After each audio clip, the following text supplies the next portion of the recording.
Thank you for joining Vimeo's Q4 and fiscal year 2024 earnings live Q&A. Before we begin, a few comments. First, this session will be recorded and available on the Vimeo Investor Relations site later today. Second, we will discuss Vimeo's outlook and future performance. These forward-looking statements typically may be preceded by words such as "we expect," "we believe," "we anticipate," or other such statements. These forward-looking views are subject to risks and uncertainties, and our actual results could differ materially from the views expressed today. Please refer to the earnings release we furnished to the SEC on Form 8-K earlier today, which is posted on our website for additional information regarding those risks and uncertainties. We've also provided information regarding certain key metrics and our non-GAAP financial measures, including certain forward-looking measures. These should be considered in addition to, and not as a substitute for, or in isolation from GAAP measures. Additional information regarding Vimeo's financial performance, including reconciliations with comparable GAAP measures, can be found in our shareholder letter and Vimeo's filings with the SEC, as well as in supplemental information posted on the Investor Relations section of our website. With that, I'll turn it over to our CFO, Gillian Munson. Gillian? Hello, and welcome to our Q4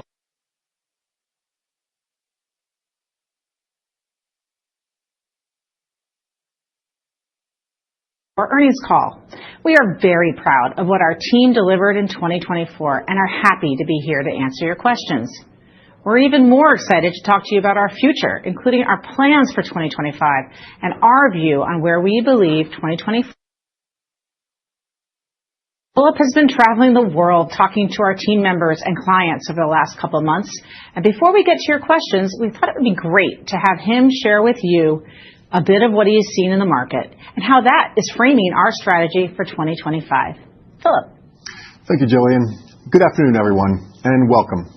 I believe that Vimeo will succeed by putting customers first. As a rule, I try to spend about half of my time with customers listening to them, what can provide them, and what else they need. First of all, Vimeo's opportunity. I joined. Video is more. It used to be highly scripted. And scripted video are far more accepted.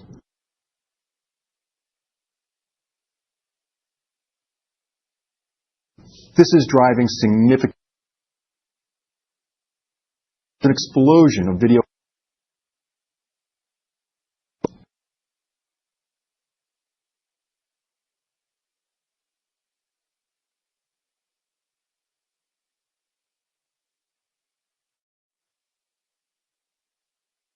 And the second thing I want to make a point of is that the time for AI in video is now. The pace of innovation and increase in tools for video is astounding. At Vimeo, we are excited to be playing a central role in helping enterprises of all sizes harness artificial intelligence in video for themselves. Finally, I'm excited to say that we have the right team, and now is the right moment to invest for our future. We've rebuilt our management team, aligned our goals for 2025, and delineated key focus areas to invest against the opportunity ahead. When you see the opportunity like we are seeing, you have a brand and you have a customer base like Vimeo, you must invest. And as shareholders, I hope you are as excited as we are about the investments we are going to make to capture this opportunity. With that, I look forward to taking your questions. Before we begin the Q&A portion of our call, I'd like to remind you, if possible, please turn on your cameras and microphones. First, Tom Champion from Piper Sandler. Hi, good afternoon, guys. Apologies for being off camera today. I'm traveling, but Philip.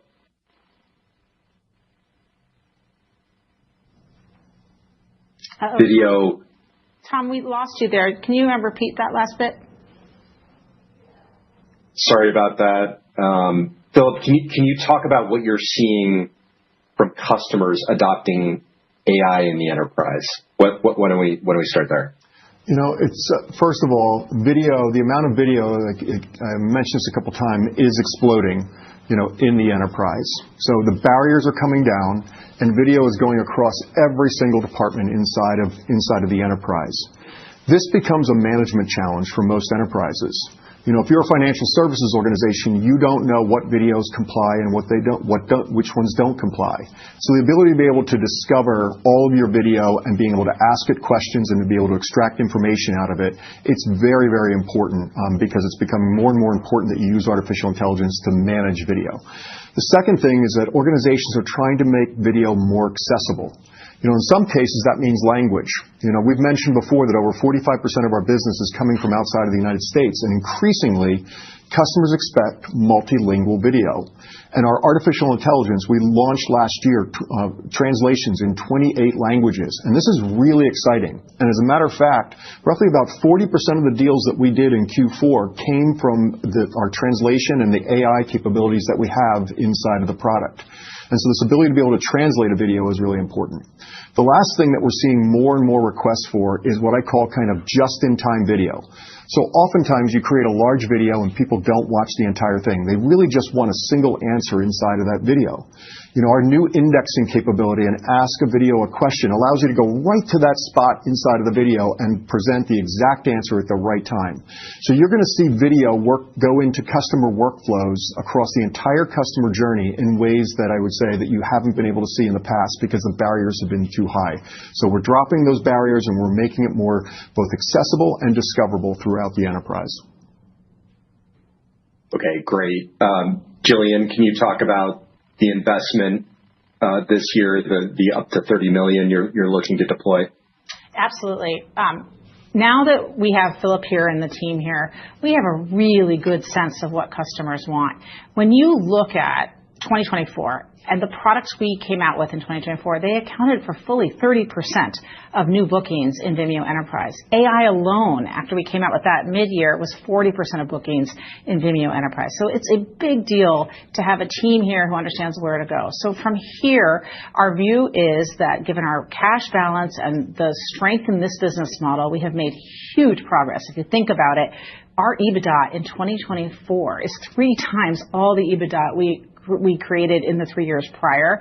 So our view is we're in a great position to make an investment. Our size is about $30 million. That would lead you to EBITDA of about $25 to $30 million.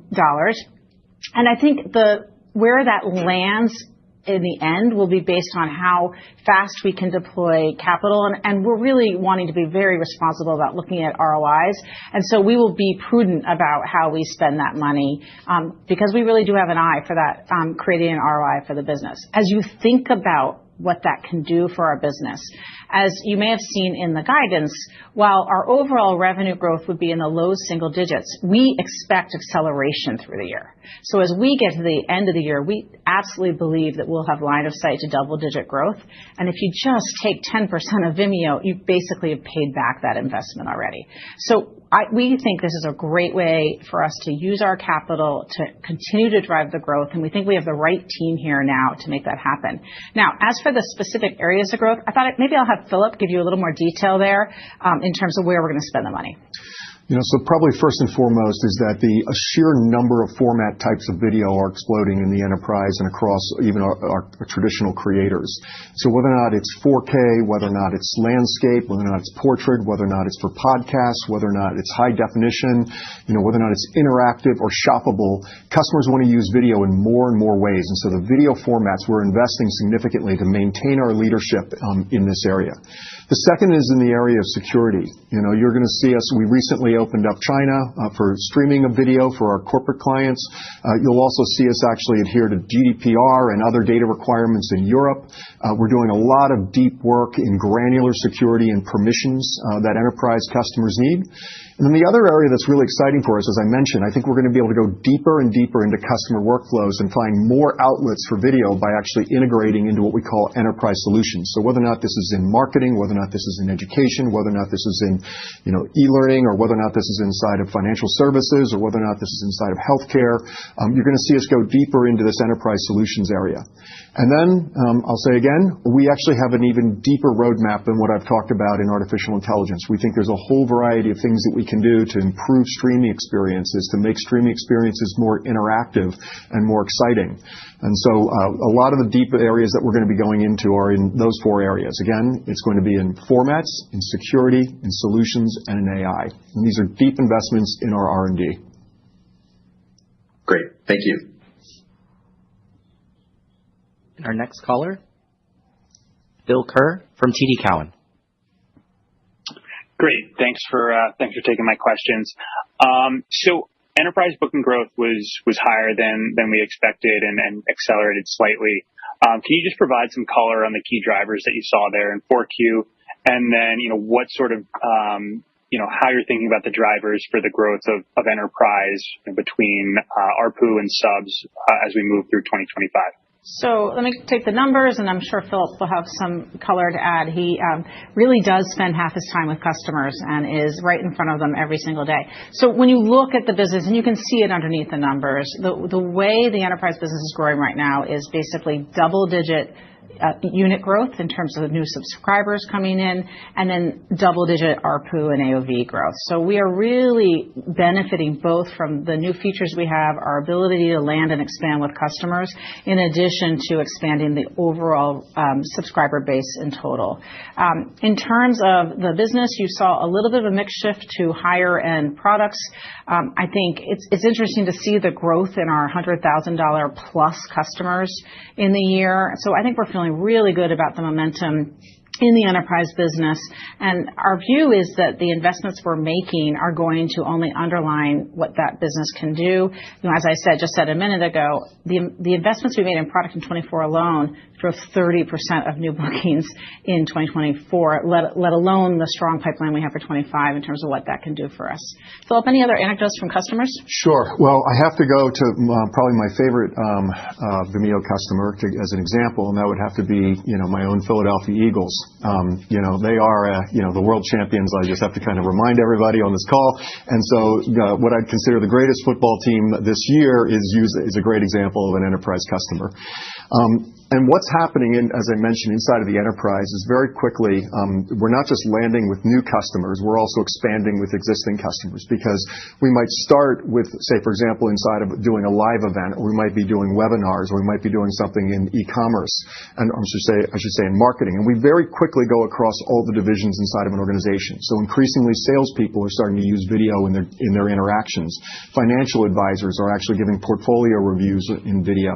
We're seeing healthcare organizations. When you provide a video after a healthcare visit, instead of a stack of paper, you actually get higher adherence to care protocols.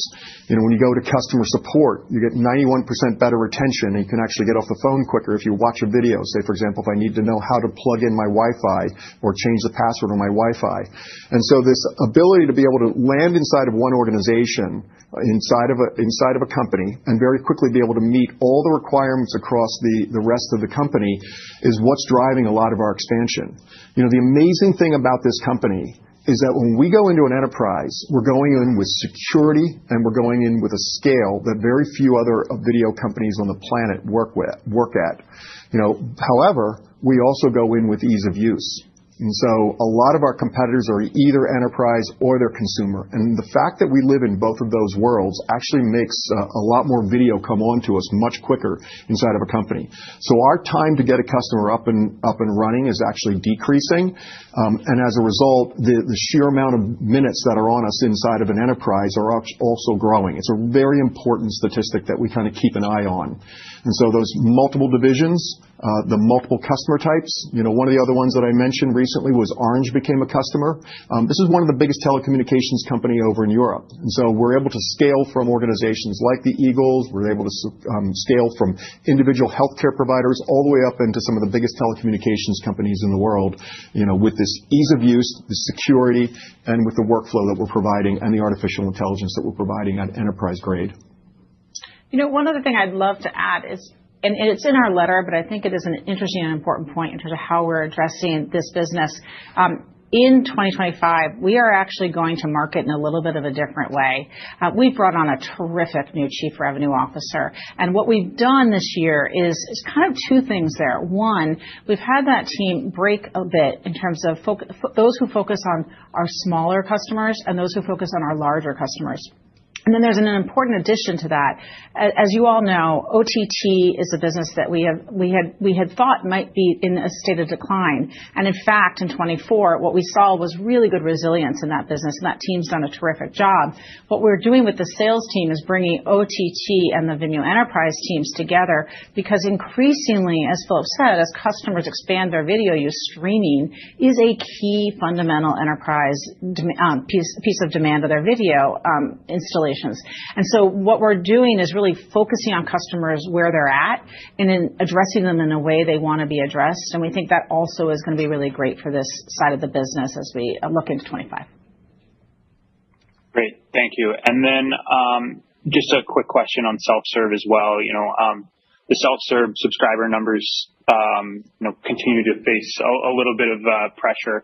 I was wondering whether, what sort of impact the pricing changes had on that 4Q, and if you can expect that to persist in 2025, and just sort of how you're thinking about self-serve in 2025 as we move through the year. Absolutely. So let me just take the numbers piece, and then Philip can talk to you about a little bit how we're running self-serve in 25. We continue to believe that subscribers can grow in self-serve, and that is absolutely our aim, and that is what we're focused on. What's really interesting about how we ended 2024 is that we rolled out price increases in self-serve across more than half the business. And we were able to bring AOVs up in the double digits. You'll see the ARPUs come through a little later because of the waterfall nature of how the business goes. And so what's happening right now is, while we know we still have work to do in terms of bringing the subs numbers back up, those ARPU increases are really helping us in terms of where the bookings trajectory is going in that business. So we think that's a really great bridge as we work our way through 2025 and get the subs turned towards the positive as well. So that's how we're thinking about it. And we're really excited about what can happen in that business. Maybe Philip will give you a little color on how we're running self-serve in 25. Yeah, I think that one of the most important things that I would say that we've done in Q4 is that we've really established single-threaded leadership around that business. This has been really important to us because one of the things we've discovered is that there's been some self-inflicted wounds over the course of the past few years. And it's small little things. It's never a single large thing that might be, having a customer churn on us. In some cases, they're not happy with the user interface. In some cases, we're presenting them with too many options from a pricing and packaging perspective. In some cases, we were actually limiting the amount of videos that they could upload to us. And so, when we saw some of these issues inside of the business, we said we needed to get an even more focused single-threaded team. And so in Q4, we established that single-threaded leadership and a single-threaded team. I have to tell you, it's very rare that you increase prices and you start seeing better retention and higher AOV, at the levels that we're seeing. And so we're really excited about that. That tells us that customers actually want to stay with us. So we're cleaning up a lot of our user flows. We're enhancing, we're responding to a lot of the things that we're hearing from the customer base. And quite frankly, you're going to see actually in the coming quarter here, we're actually releasing all the AI capabilities out to our self-serve population. It turns out that school teachers, individual creators, nonprofits, filmmakers, they actually love the idea of translations into 29 or even more languages. They love the idea of having their video more discoverable around the world. They love the idea of being able to actually go right to the spot in their video that they need for one of their customers. And so all of the capabilities that I've been talking about as it relates to artificial intelligence, and even in some cases security, scale neatly down to that self-service business. And so in some cases right now, we're releasing the features to the enterprise, making sure they're enterprise grade, and then you're going to see us bring those kind of capabilities down to the self-service user population. I just got back from the Berlinale Film Festival, and it was stunning to me. I met filmmakers that were from Brazil. I met filmmakers from all over the world. And one of the things I heard consistently from both the European Film Association, or Academy, and then also from Berlinale, that thousands and thousands of Vimeo links were being shared at this film festival. We power the Sundance Film Festival. We power, Cannes. We power South by Southwest. And we power a whole variety of film festivals, for some of their capabilities. And Vimeo continues to be one of the most important ways that people share a link of a private video. We get literally, billions of people throughout the course of our years coming to us to look at videos, to be able to store, to be able to use the platform. And we're going to get better and better with a single-threaded leadership team of listening and ensuring that we are responding to those customer requirements. And so I'm very, very, very, I would say, optimistic, not just about the price that we're charging, but also about, the future of that subs business. And Bill, one thing I want to make sure I underline, because Phil mentioned it, is our retention rates, both sequentially and year over year, are stable. So, whenever you change price, and in some cases, some of our prices are up over 30%. And to have stable retention is a terrific sign to us. So when we are explaining the enthusiasm we have for our opportunity to turn self-serve back to growth, these are the kinds of signals we're looking at that make us very confident in how this is going to roll out as we look at 2025. Got it. Look, really appreciate all the color. Thank you. And next, we'll go to Youssef Squali with Truist.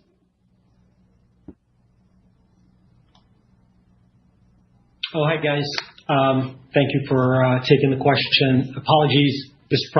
I don't know if this question was asked, but I just joined. But can you maybe just talk about, at a high level, your capital allocation, the intensity that you see in the business in terms of the need for organic investment versus maybe returning cash to shareholders, just considering how strong your balance sheet is and the free cash flow generation that the business is now starting to show. Thanks. Absolutely. So when you look at where we are in 2024, you saw a meaningful increase in our EBITDA and our free cash flow, and we returned a bunch of that to investors. So we bought back over $30 million of stock. In terms of the buyback itself, which our average price is still less than $5, and we continue to buy here in Q1 as well. So we really think that is a very good use of our capital, particularly given that cash balance of ours, which is well over $300 million. As we look at capital allocation for 2025, and we looked at the realm of opportunities we have, investing in the business makes a lot of sense. And we look at it. And so in terms of sizing, what we're talking about is we have an appetite for up to $30 million. I think you've heard me say before, and we've relayed in previous calls, we want to be profitable. We think this business can be profitable, and we think the profit potential of this business is excellent. So when we think about the size, we think 30 million is about the right size. And working with our teams, we've gone through program by program to understand what's possible in there. That's going to yield you about an EBITDA of $25 to $30 million. And we will spend that very responsibly. What we've said is that we think we will exit the year with line of sight to double-digit growth. If you just run double-digit growth on Vimeo, you've basically paid back that investment in the course of a year. So we feel really good about it, and we're really excited about what it can do for the business. And I think we're really proud of what we've gone through at the business and how we've evolved this business over the last 3 years. I mean, we have taken $100 million of expenses out of this business. When I look at our non-GAAP OpEx run rate, it's gone from 90 to 70 roughly over the course of the last couple of years. And that's giving us the opportunity and the stability to go make these investments and really drive for growth here. I just want to add on to that a little bit in that, if you didn't hear at the very beginning of the call, one of the things that we said was that in Q4, 40% of our customer deals were driven by our new AI capabilities. Now, these are new capabilities we had just released earlier in the year, and we proved very quickly to ourselves when we developed new capabilities, released them to customers, they sell. We saw the same thing with our OTT streaming business. We started putting more capabilities and responding quicker to customer requirements. That business actually returned to bookings growth in Q4 as well. And so we're proving to ourselves that when we get the flywheel of listening to our customers working, it actually results, and we develop things that the customers want, we actually can drive growth. And so we believe that one of the best uses of capital right now is this ability to be able to drive organic growth with these R&D investments. Thank you. That's helpful. And then maybe just on the Q1 guide, Jillian, can you maybe speak to double-click on that a little bit between growth in self-serve versus enterprise?